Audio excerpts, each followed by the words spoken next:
வானம் வசப்படுமே. மனுக்குல நாகரிகத்துக்கு முரண்பாடான சில விஷயங்கள் உலகின் ஏதாவது ஒரு மூலையில் எப்போதும் நிகழ்ந்து கொண்டேதான் இருக்கின்றன. விந்தை என்னவென்றால், எப்போது நாகரிகம் தோன்றியதோ அப்போதே அநாகரிகங்களும் தோன்றத் தொடங்கிவிட்டன. தொன்று தொட்டு இருந்து வந்த அநாகரிகங்களுள் ஒன்று கருப்பினத்தவரை கொத்தடிமைகளாக நடத்தியது. 20ஆம் நூற்றாண்டிலும் நிலவிய அந்த அவலத்தை போக்க அரும் பாடுபட்ட ஒருவரைத்தான் நாம் சந்திக்கவிருக்கிறோம். அவர்தான் காந்தியடிகளின் அஹிம்சை வழியை பின்பற்றி கருப்பினத்தவர்களின் சம உரிமைக்காக போராடி உயிர் துறந்த மார்ட்டின் லூதர் கிங். 1929ஆம் ஆண்டு ஜனவரி 15ஆம் தேதி அமெரிக்காவின் அட்லாண்டா நகரில் பிறந்தார் லூதர் கிங். பாஸ்டன் பல்கலைக்கழகத்தில் அவர் சமய கல்வி கற்றார். பின்னர் அவர் ஒரு பேப்டிஸ்ட் பாதிரியாரானார். கருப்பினத்தவர்களுக்கு சம உரிமை மறுக்கப்பட்ட அமெரிக்க சூழ்நிலை அவரது மனத்தை எப்போதுமே அரித்துக் கொண்டிருந்தது.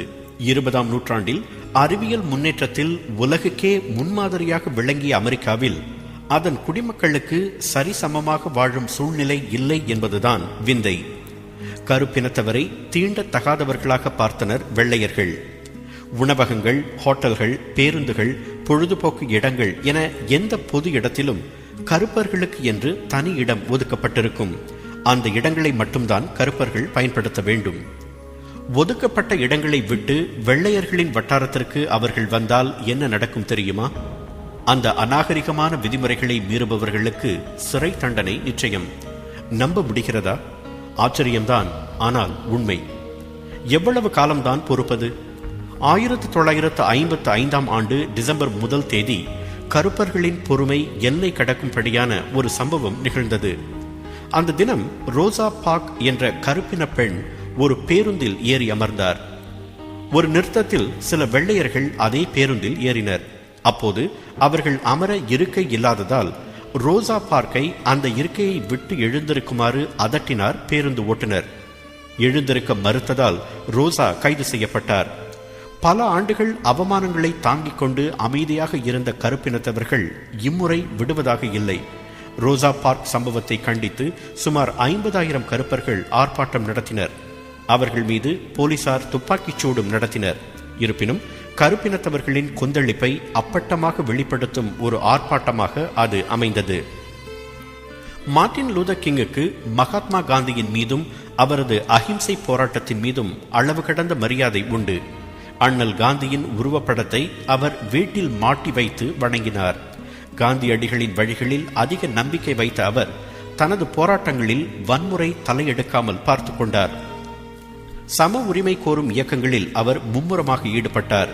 தனது இயக்கத்தை மிக கண்ணியமாக அவர் நடத்திய முறையை பார்த்து சில வெள்ளை இனத்தவரும் கூட அவரை பாராட்டினர்.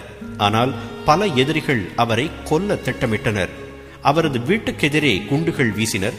அமெரிக்காவின் ரகசிய போலீசார் அவரை தற்கொலை செய்து கொள்ளுமாறு மிரட்டியதாக கூட ஒரு குறிப்பு கூறுகிறது. ஆனால் தன் அமைதி போராட்டத்தை கைவிடாமல் தொடர்ந்தார் லூதர் கிங்.